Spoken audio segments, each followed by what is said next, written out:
to give everybody about 2 minutes to kind of trickle in. So we'll begin at around 3:32. In the meantime, while you're waiting, if you want to go ahead and pull up Bridge to Curriculum, and specifically looking at the Healthy Decision Making unit within the biology year at a glance. Hi, Heather. You can just go ahead and do that. And if you don't want to, that's okay too. Remember, this is a recorded webinar, so you have access to it at a later date too.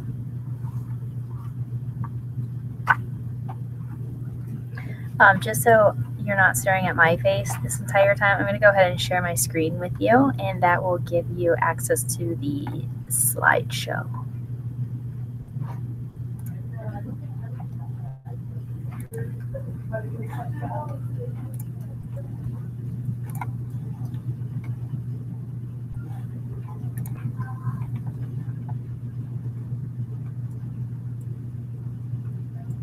Okay. So all of you should see now the Healthy Decision Making screenshot. This will be a PowerPoint to follow along.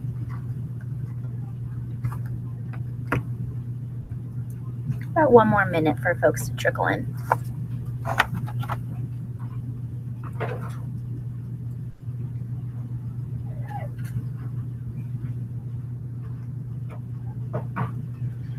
And just as you're waiting, something to consider is this is brand new for us to present this information through a webinar. So if this worked for you, we'd love to hear that feedback. And if it did not work for you, we'd also appreciate that feedback. We're trying to tailor these professional learning opportunities to tailor teachers' needs and wants. So we love that feedback. All right, I'm going to go ahead and get started to value everybody's time. So hopefully you can see this, and if you don't, I'll receive that feedback from you guys later, I guess, huh? So for today, this webinar will explain the Healthy Decision Making unit that is found within the, or right after the Disruption to Homeostasis unit. Jeffco does not require a health education class in order to graduate. We know it is important for students to have access to sexual health education. Therefore, it felt most appropriate to have this information available to students through their high school biology course, because this is a required course for graduation, and we feel our biology teachers have the most appropriate background for teaching the material. At the end of this webinar, there will be a link to a very brief quiz to go to just kind of go over those key points and to ensure you are given continuing ed credits. So for this webinar, we're going to go over these areas: the what, the why, and the how for sexual health education, creating that classroom culture, which you all are experts at anyways, especially at the end of the year. You know your students really well. We're going to go over a quick curriculum dive. How do we answer those difficult questions that students may have? And then how do we communicate effectively with families? So one reason we teach sexual health education is based on important statistics we have about our young people. According to the Healthy Kids Colorado survey, 20% of our 15 and younger population have reported having sexual intercourse at some point in their life. That is 1 out of 5 teenagers. Also nationwide, 1 in 3 14 to 20-year-olds have been involved in dating violence. You can also see the other statistics that provide relevance for this topic too. Here are specific Jefferson County Public Health statistics. Probably the most staggering is the first bullet, that 16 of 1,000 live births in Jeffco are to teen moms. The other reasons why we teach sexual health education includes that we are a neighborhood district, which means we teach all academic standards. We know that our reproductive health standards are found within science standards, and our sexual health and decision-making standards are found within comprehensive health education standards. There also are 2 laws that support the teaching of sexual health education, and I'll get into that in the next slide. And then further, we know that teaching sexual health education actually delays the onset of sexual behavior, and it decreases risky behavior students may partake in too. So there are 2 laws that support the teaching of sexual health education in Colorado. The first law, HB 1292, is an if-then law, which means that if a school or district is going to teach sexual health education, then it must address the following areas and topics at an age-appropriate understanding. HB 1081 further defines the definition and guidelines provided from HB 1292. These include age-appropriate, comprehensive, culturally sensitive, evidence-based, positive youth development, and sexual abstinence. States get to pick how they want to approach abstinence. Some states are completely comprehensive, meaning they introduce birth control options with students as they begin discussing sexual health education. So in our case, that would be like fifth graders. Some states are abstinence only, meaning they are not introducing any forms of birth control options. Those are typically states found in the south of the United States. And then there are states like Colorado, where we are an abstinence first state, meaning we emphasize that abstinence is the only true way to protect yourself from unplanned pregnancies and STIs. However, at an age-appropriate level is also when we start to discuss contraceptive and barrier methods for birth control with students. In Jeffco, we feel like that is appropriate in 7th grade and high school, but it is not appropriate within 5th grade. This is also the law that requires parents and guardians be informed that sexual health education will be taught and have the opportunity to opt their student out. In Jeffco, 5th grade parents and guardians are required to complete a permission slip. In 7th grade and high school, parents just need to be informed. So sexual health education in Jeffco begins in 5th grade through the unit Growing and Changing. This is an introductory unit for students to receive information of the following areas: puberty, fertilization, fetal development and birth, responsibilities of young adulthood, and decision making.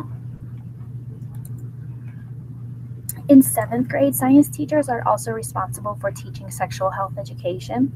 The areas that are covered include decision making, healthy communication, healthy and unhealthy relationships, alcohol, tobacco, and other drugs, abstinence and birth control options, and STIs and HIV and AIDS. Now for the topics that you will cover during this unit. They include reproductive system and pregnancy. This is really just a brief overview and almost extended learning from the 5th and 7th grade units. Healthy and unhealthy relationships, sexual violence prevention, abstinence and birth control methods, STI risk and transmission, and finally digital communication and safety. So there are 3 considerations to be aware of when you are teaching sexual health education. The first is to focus on clear health goals and outcomes you want to have for your students. An example of this would be that one of your goals is to teach students how to prevent unplanned pregnancies. The next consideration is to provide information and activities that are age appropriate. And finally, making sure that our classrooms are set up in a way that ensures students feel comfortable to ask questions and receive information in a safe and inviting manner. So you are all experts at creating the classroom culture for your students. However, there are some things we want to highlight. The most important consideration is to set expectations for yourself and for your students. This means it is clear for students what they can expect from you, including the questions you will answer and how you will address inappropriate situations, language, and disrespect, and what you expect from them, including how they treat each other during the class. Each class, school, and student population is different, and therefore the information they seek may be different. It is important that you assess the general student need ahead of time.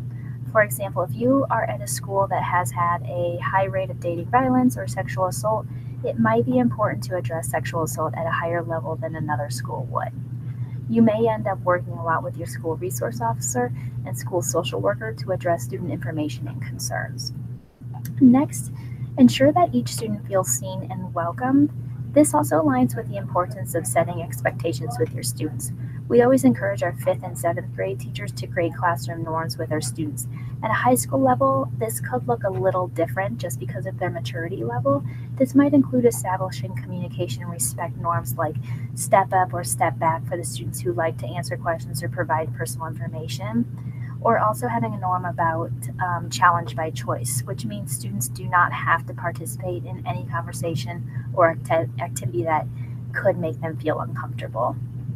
And finally, because this is still biology, we want to still establish academic rigor. Much of this will be in using scientific terminology and not slang, and speaking in terms of scientific understanding. So now we're going to dig into the curriculum a little bit more. In order to do this, it might be helpful to look at the unit within Bridge to Curriculum as we're going over this. So if you can, go ahead and open the unit to follow along. But if you do not want to right now, that's okay. Remember that this is a recorded webinar, so you will have access to it whenever you need it. I'm going to give you just like 30 seconds to pull that up.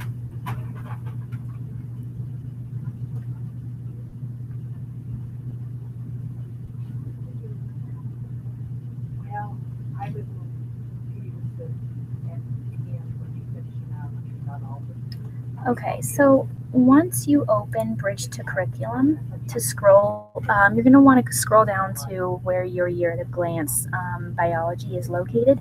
And if you do not have any of your year at a glances uploaded within Bridge to Curriculum, go ahead and reach out to me at a separate time, and I can walk you through that process. Once you find biology year at a glance, click on the unit labeled Healthy Decision Making. So it should look like this. So on this homepage of Healthy Decision Making, you'll notice that it's pretty much just an overview, which also has your unit essential question and an overview of what is taught. On the right side of the document, you will also see the list of standards that are addressed. For this unit, the essential question, which is found right here, is how can I advocate for myself and others to achieve healthy relationships and lifelong sexual health?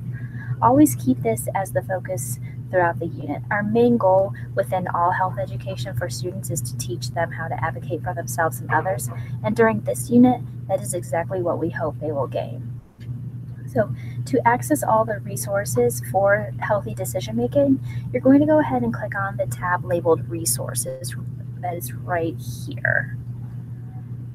All right, so once you click on that, it's going to pull up a page that looks like this. And if you notice on the right-hand side is where you will access all the daily lesson plans and support materials. I would encourage you to explore each of the lessons before beginning in order for you to not only have a better understanding, but also to figure out areas that you feel need to be emphasized for your students and how you can plan for that.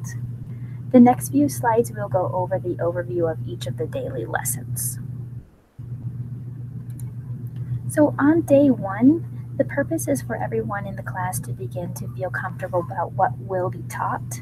This is when you can establish the classroom norms and ground rules that were discussed in the previous slides.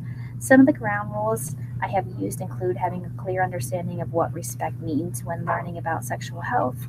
This can include respectful dialogue and communication, appropriate and inappropriate behavior and language, and ensuring the students have the choice to participate and not participate.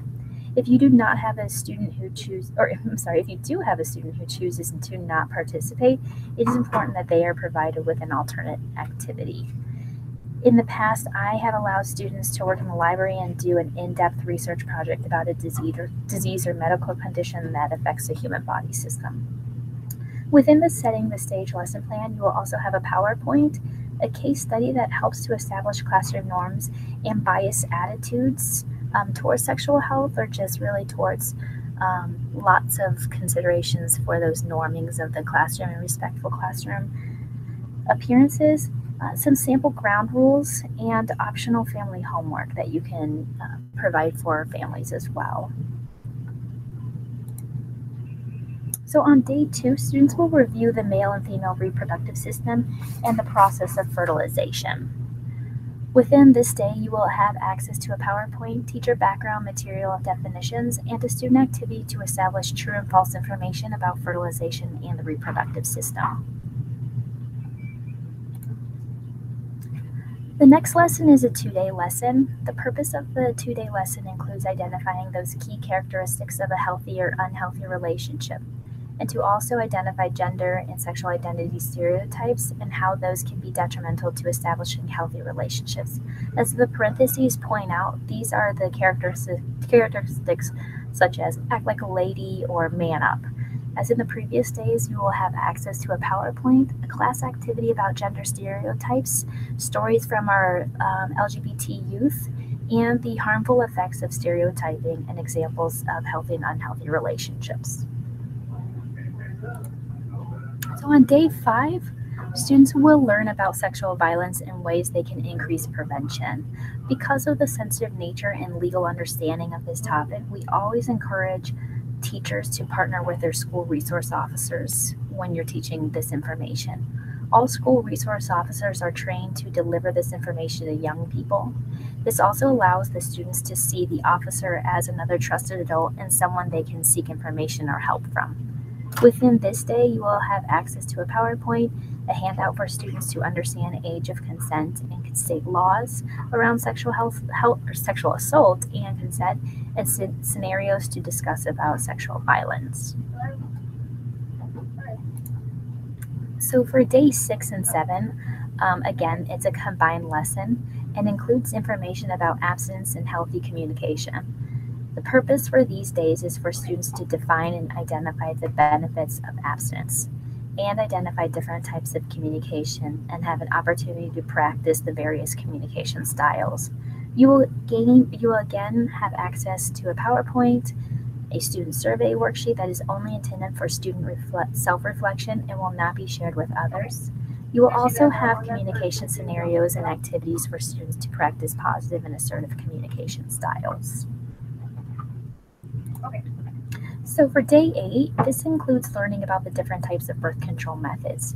These will include barrier and hormonal methods. This is also the day that students will be introduced to putting on a condom. There are a few ways you can introduce this. We have provided 2 educational videos that demonstrate in an age-appropriate and scientific manner how to put on a condom. Also, if you feel comfortable, you can demonstrate to students by using a wooden condom demonstrator. Each of your schools should have these and a birth control kit with other examples of birth control methods. And if you do not, please let me know and I will send some to you. If you choose to demonstrate, I encourage you to watch the video in order to practice how you will explain it to students. Some of our schools also choose to only have the teacher demonstrate, and some of our schools have allowed students to practice as well.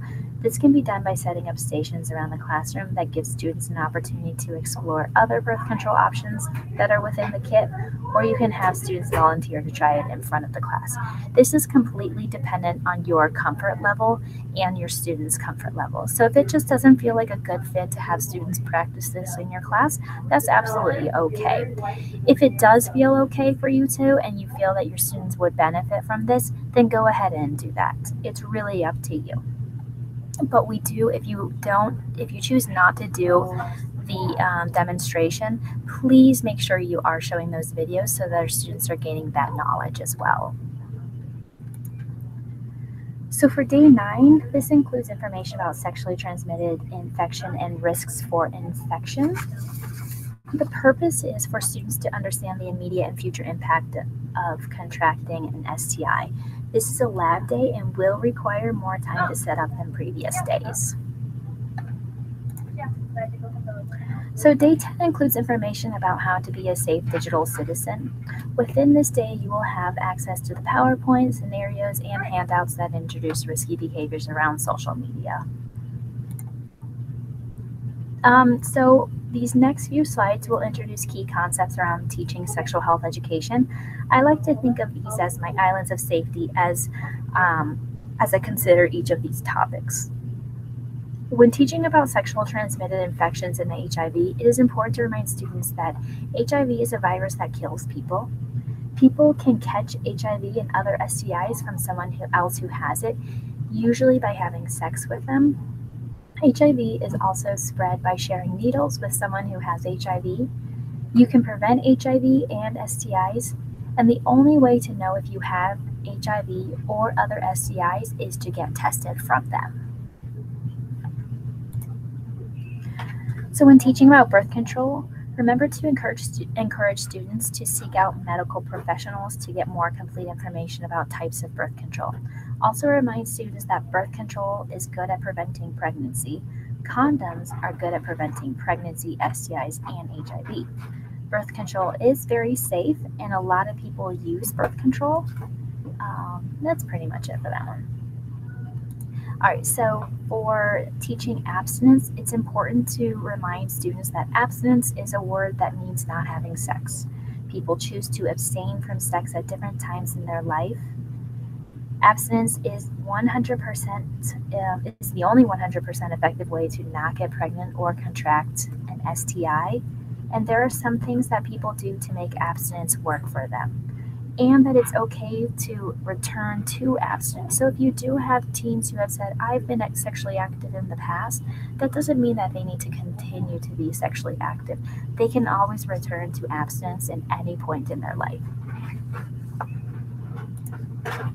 So when discussing sexual violence, it's important to remember everyone has the right to say who touches their body and how.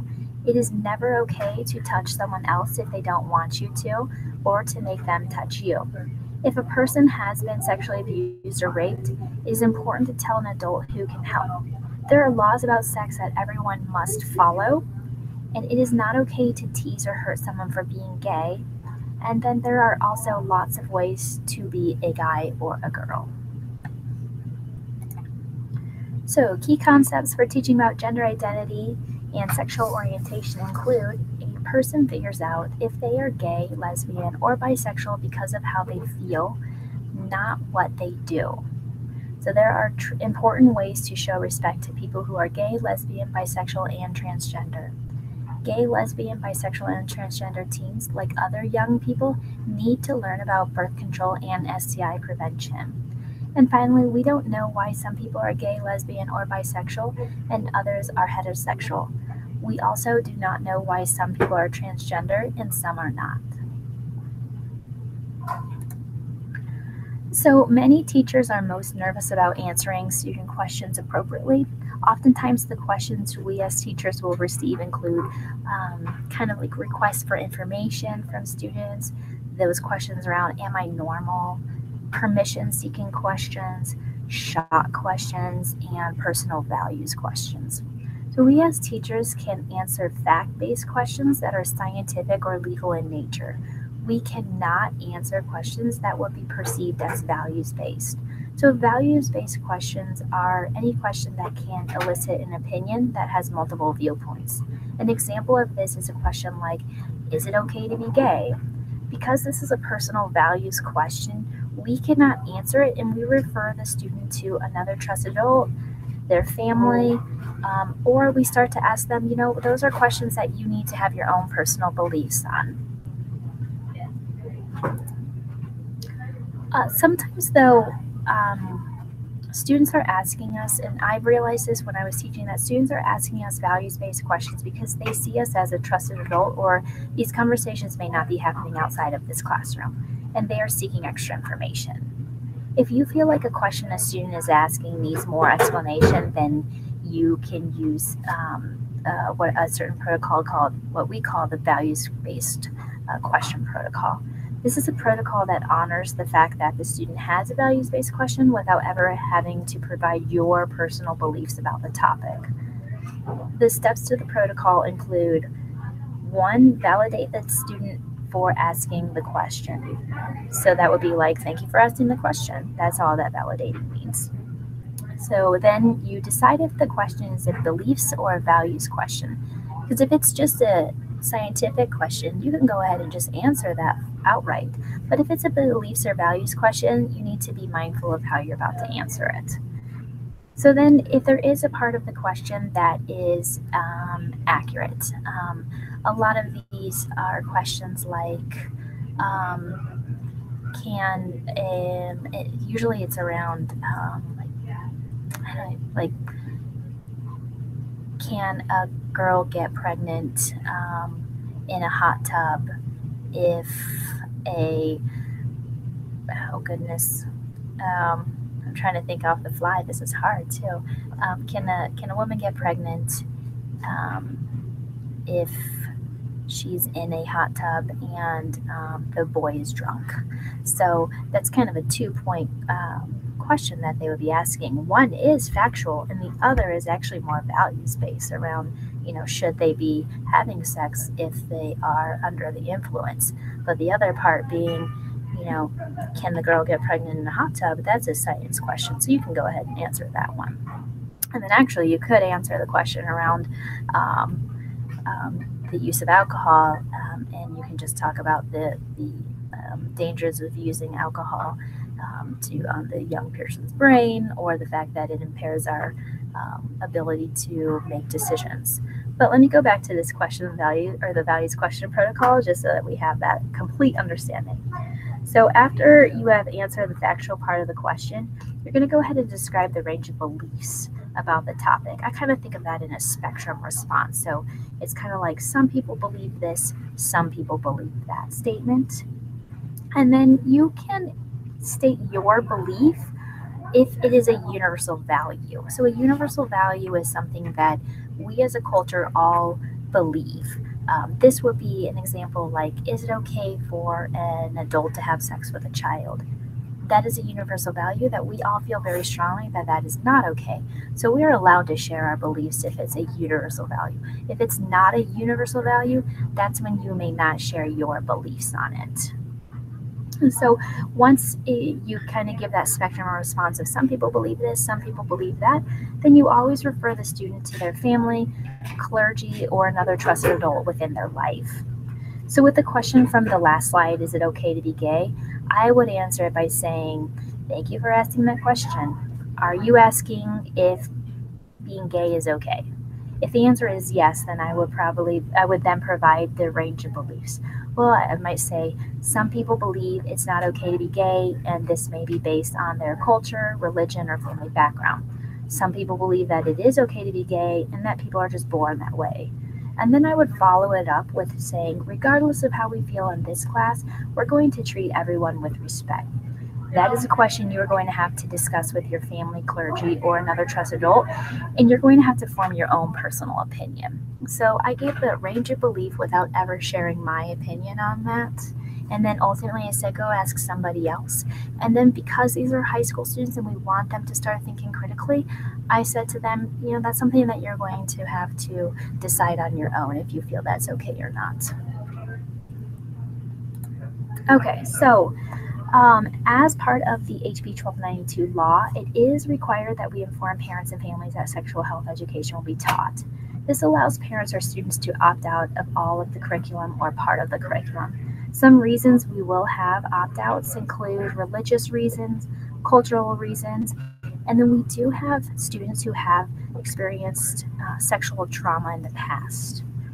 So permission slips are not required in high school. However, it's important to find a way to discuss this information with families or students who have concerns.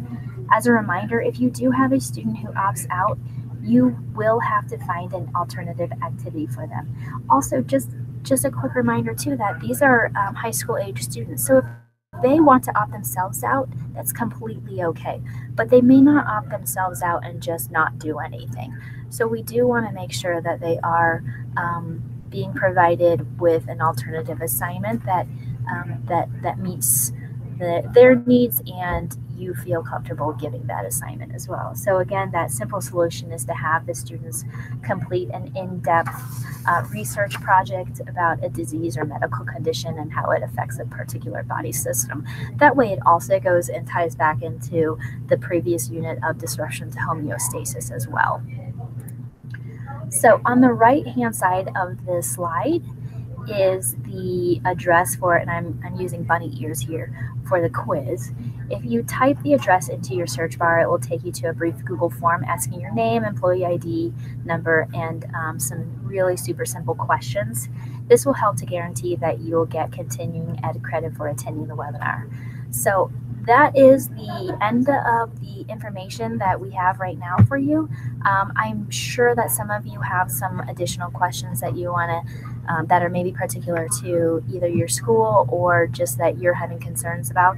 And so feel free to reach out to me either by email or you can call me. I'm going to go ahead and stay on the webinar for about 20 minutes. and you notice there's a live chat feature. So if you want to ask me questions directly in that live chat, you can go ahead and do that. Or again, you can just email me those questions, or we can phone as well. Again, if you don't have any of the birth control kit, or you're like, I don't know what you're talking about, you may want to go ask some of your fellow teachers who have gone through healthy decision making training and see if they have those kits. And if you do not at your school have them, or if you just need some replacement pieces, go ahead and send me an email about that too. We do have some things that we can replace. We definitely do have those the wooden condom demonstrators, and we also have a few condoms that we can pass out to you guys as well for the demonstration purposes. They are expired, so make sure you do tell your students, do not take these home with you. They will not work. So at this time, we're done with this webinar. If you have any questions you want to ask, I'll be on here for another 20 minutes. Thank you so much for your time, and I look forward to your feedback as well. Take care.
I'm going to go ahead and stop the webinar right now. I did get some emails sent my way from folks asking particular questions. So if that is an avenue that you guys want to explore just by emailing me, go ahead and do that. Also, just FYI, if you ever want any planning on how to plan this unit, or even really any unit within health, or no, actually just within health, you can always reach out to me as well. Thank you so much for your willingness to participate in this webinar, and for all you do for our students, especially around this topic. I know it's sensitive in nature, and it's really important for our students to have this information. So thank you so much. Again, if you have any questions, comments, concerns, please reach out to me. Take care. Bye.